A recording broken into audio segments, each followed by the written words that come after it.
नमस्कार दोस्तों, स्वागत है आप सभी का पाथफाइंडर पर। सो इन मेजर डेवलपमेंट 13 साल के बाद एफएटीएफ की टीम अब आने वाली है भारत, और उन्होंने आने से पहले ही भारत से अप्रोक्सीमेटली 350 क्वेश्चंस को पूछा है, जिसके जवाब बाय द वे हमारी सेबी ने प्रिपेयर करने ऑलरेडी शुरू कर दिए हैं। आप लोग यहां पे देख पाएंगे, खबर कल ही सामने आई है, FATF to visit India, SEBI starts laying the ground work. मतलब कि सेबी ने ऑलरेडी तैयारियों को करना शुरू कर दिया है। इनफैक्ट इसी महीने की एक खबर थी जो कि महीने की शुरुआत में आई थी। बताया यह गया था कि जितने भी इंडिया में आने वाले सीए यानी कि चार्टर्ड अकाउंटेंट्स, सीएस यानी कि कंपनी सेक्रेटरी हैं, उनको अब पीएमएलए के तहत रिपोर्टिंग एंटिटीज घोषित किया गया है। तो यह भी एक कदम ही था जो कि हमारी सरकार के द्वारा लिया गया था in order to make sure कि किसी भी तरह का अगर कोई फाइनेंशियल फ्रॉड होता है, मनी लॉन्ड्रिंग होती है, तो उसको पकड़ा जा सके।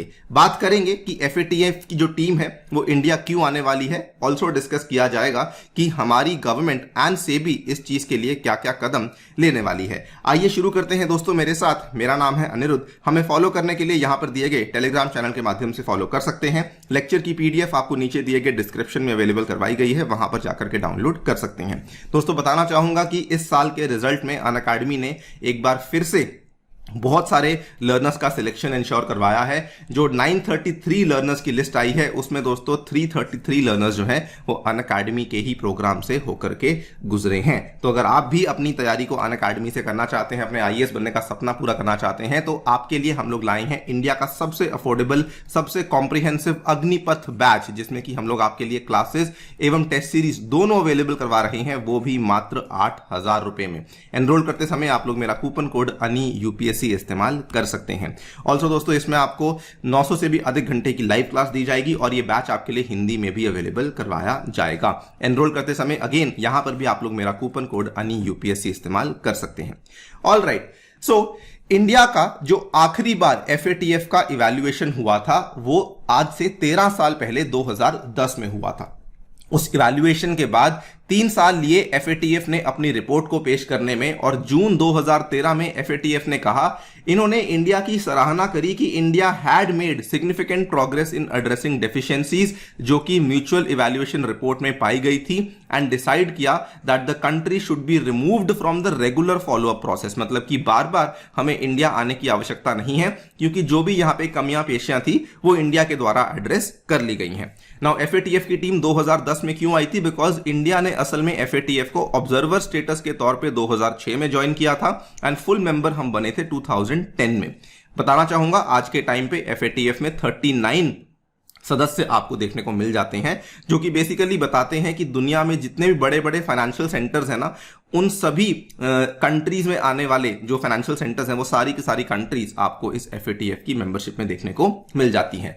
नाउ ये वाला जो रिव्यू था ये असल में प्लान्ड था 2019-20 के आसपास, लेकिन कोविड-19 के चलते ये चीजें डिले होती रही और अब ये वाला जो रिव्यू है वो इस साल नवंबर 2023 में प्लान किया जा रहा है। आप यहां पे देख पाएंगे, critical evaluation of India is scheduled in November by the FATF, जो कि बाय द वे दुनिया में सबसे बड़ी बॉडी है to combat money laundering and terror financing. और इसी के चलते अब हमारी सरकार के द्वारा बहुत सारा जो कामकाज है वो किया जाना शुरू कर दिया गया है। यहां पर ये विजिट क्यों सिग्निफिकेंट बन जाती है, इसके पीछे प्रमुख तौर पे 2 कारण हैं। पहला तो ये कि कुछ छोटी मोटी कंट्रीज हैं, मैं उनका नाम नहीं लेना चाहूंगा, जो कि इंडिया के खिलाफ लॉबिंग कर रही हैं, जो कि बेसिकली इंडिया से कुछ सवाल पूछना चाह रही हैं। दैट इज वन रीजन जिसकी वजह से ये वाली विजिट हो रही है। और दूसरा, जो रिसेंटली हिंडनबर्ग अदानी वाली रिपोर्ट सामने आई थी, आपको मालूम होगा, तो उसके चलते भी इंडिया जो है वो थोड़ा सा स्कैनर के अंदर आ चुका है, इसीलिए ये वाली विजिट सिग्निफिकेंट हो चुकी है। बाय द वे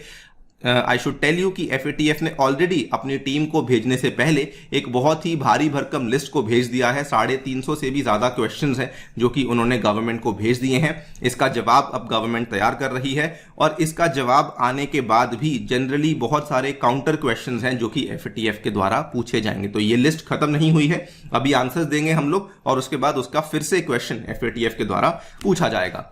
खैर, हमने क्या क्या काम करना स्टार्ट कर दिया है। तो सेबी ने ऑलरेडी काफी अच्छे तरीके से सीरियस लेवल पे काम करना शुरू कर दिया है। फॉर एग्जांपल, इन्होंने जितनी भी फाइनेंशियल सर्विसेज एंटिटीज हैं जो कि इंडिया में रजिस्टर्ड हैं, उन्होंने इन सभी एंटिटीज से ये सारा का सारा डेटा मंगवाना शुरू कर दिया है कि आपने total number of anti money laundering training programs कितने ऑर्गेनाइज करवाए थे, कितने परसेंटेज ऑफ क्लाइंट्स हैं जिनको कि रेगुलेटर के द्वारा पुल अप किया गया था इन द लास्ट 2 years, मतलब कि उनसे पूछताछ करी गई थी। Whether jurisdiction of countries where they have branches और सब्सिडरीज, वो शेयरिंग ऑफ इंफॉर्मेशन को अलाउ करते हैं या नहीं।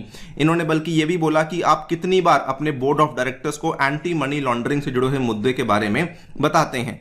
इन्होंने बल्कि ये भी बोला है कि ये कह रहे हैं कि पॉलिटिकली एक्सपोज पर्संस की जो ड्यू डिलिजेंस है उसको और ज्यादा बढ़ावा देना है, एंड साथ में alerts generated for the purpose of investigation and surveillance among other things. तो ये कुछ कदम है जो कि सेबी ने अलग अलग एरियाज में लेने शुरू कर दिए हैं। बल्कि अगर हम लोग स्पेसिफिक स्टेप्स की बात करें तो सबसे पहले तो इसी महीने की शुरुआत की बात है जब फाइनेंस मिनिस्ट्री की एक बड़ी ही इंपॉर्टेंट नोटिफिकेशन आई थी, जिससे बल्कि बहुत सारे जो चार्टर्ड अकाउंटेंट्स और कंपनी सेक्रेटरीज थोड़ा सा डर भी गए थे, थोड़ा झटका लगा था उनको। उसमें क्या कहा गया था कि उनको अब रिपोर्टिंग एंटिटीज घोषित कर दिया गया है अंडर PMLA। ये बेसिकली रिपोर्टिंग एंटिटीज घोषित करने का मतलब क्या था कि अगर वो किसी भी प्रकार की फाइनेंशियल ट्रांजैक्शन अपने क्लाइंट के लिए कर रहे हैं in relation to specified activities, जैसे कि buying and selling of any immovable property, managing of client money वगैरह वगैरह, तो उस केस में आपको सरकार को ये सारी की सारी चीजें बतानी आवश्यक हो जाती हैं। आप लोग यहां पे देख पाएंगे, खबर 5 मई की है। CA company secretaries now under ambit of the money laundering law. Obviously ये CAs और CS के लिए इनका वर्कलोड काफी बढ़ जाएगा और इनकी जो कंप्लायंस है वो काफी ज्यादा ऑनरस यहां पर बन जाएगी। इनफैक्ट यहां पर आप देख सकते हैं इन्होंने कहा था कि as reporting entities they are subject to onerous obligation, जैसे कि आपको क्लाइंट का ड्यू डिलिजेंस करना पड़ेगा। मतलब कि ऐसा नहीं कि आप ऐसे भी किसी भी क्लाइंट को ले लेंगे, आपको ड्यू डिलिजेंस उसका करना पड़ेगा। प्रोफेशनल जजमेंट को अप्लाई करना पड़ेगा to identify and maintain records, maintaining records of other notified transactions, fulfilling the reporting requirements. ये सारी की सारी ऑब्लिगेशंस अब CA और CS के ऊपर आ जाएंगी। बस एक ही इसमें जो सेबी के द्वारा आप ये मान लीजिए कि छोटा सा रिलैक्सेशन दिया गया था, वो ये था कि अगर कोई गलती होती है तो आपके ऊपर फाइन लगाया जाएगा, लेकिन कोई भी सिविल या क्रिमिनल प्रोसीडिंग आपके खिलाफ शुरू नहीं करी जाएगी। अच्छा, इतना ही नहीं, उसके लगभग 2 महीने पहले की बात है, मार्च 10 को अगेन FATF की ही सिफारिशों के चलते सेबी ने यह भी कहा था कि जो पॉलिटिकली एक्सपोज पर्संस हैं वो भी अब PMLA रूल्स के तहत उनको लाया जाएगा, PMLA की एम्बिट के तहत उनको लाया जाएगा। NGOs के लिए भी डिस्क्लोजर नॉर्म्स को काफी स्ट्रिक्ट करवा दिया गया था। इनफैक्ट इन्होंने PMLA के तहत एक नई परिभाषा दी थी पॉलिटिकली एक्सपोज पर्संस को। रूल डिफाइंस PEPs ऐसे individuals who have been entrusted with prominent public functions by a foreign country including head of state or government, senior politicians in government या judicial military officers, senior executive वगैरह वगैरह, ये सारे लोगों को politically exposed person के ambit में लाया गया था। बेसिकली इनके ऊपर भी PMLA अब लागू होने वाला है। अच्छा, उसके जस्ट पहले की बात है, अगेन डोमेस्टिक प्राइवेट इक्विटी वाले जो हाउसेज होते हैं जो कि स्टार्टअप्स वगैरह में कंपनीज में निवेश करते हैं, वेंचर कैपिटलिस्ट हाउसेज होते हैं, उनको भी बोला गया था कि सब तरह की डिटेल्स आपको शेयर करनी है on similar set of issues. In fact similar मुद्दे पे सरकार ने इस साल के बजट में एंजल टैक्स का भी प्रस्ताव सामने रखा है, जिसमें कि अभी तक तो केवल जो डोमेस्टिक आपके एंजल इन्वेस्टर्स होते थे उनको इसके एम्बिट में लाया गया था, लेकिन अब फाइनली जो आपके विदेशी निवेशक हैं उनको भी दोस्तों इसके एम्बिट के तहत लाया गया था। तो ये कई सारे कदम हैं जो कि हम अलग अलग लेवल्स पे ले रहे हैं, और ये वाला भी जो कदम था ये बेसिकली मनी लॉन्ड्रिंग को ही प्रिवेंट करने के लिए लिया गया है। और साथ ही में जो कैश ट्रांजैक्शंस के ऊपर प्रोहिबिशन लगाई गई है कि cash dealings over ₹2 lakh have been prohibited, और साथ ही में पैन मैंडेटरी है अगर कैश ट्रांजैक्शन 50,000 या फिर उससे अधिक है। और रिसेंटली आपने देखा किस तरीके से 2000 के नोट को विड्रॉ किया गया है, इवन दो वहां पर कहीं पर भी मनी लॉन्ड्रिंग की बात नहीं करी गई है, लेकिन कई सारे एक्सपर्ट्स का ये मानना है कि ये ब्लैक मनी या फिर टेरर फाइनेंसिंग जैसी चीजों को अवॉइड करने के लिए, लिमिट करने के लिए ये वाला कदम शायद लिया गया है। तो we are taking a lot of steps so that हम लोग बेसिकली FATF के जितने भी सवाल हैं उनका जवाब देते हुए ज्यादा कॉन्फिडेंस से उनका जवाब दे सकें। और आई थिंक ये बिल्कुल सही भी है। और जैसे ही मतलब एक एक्सपर्ट है फाइनेंशियल सेक्टर को बिलोंग करने वाले प्रखर दुआ, जो कि financial services and regulatory practices को लीड करते हैं at law firm Nishith Desai associates, इन्होंने कहा है कि with India emerging as one of the most promising emerging markets, FATF membership becomes very crucial.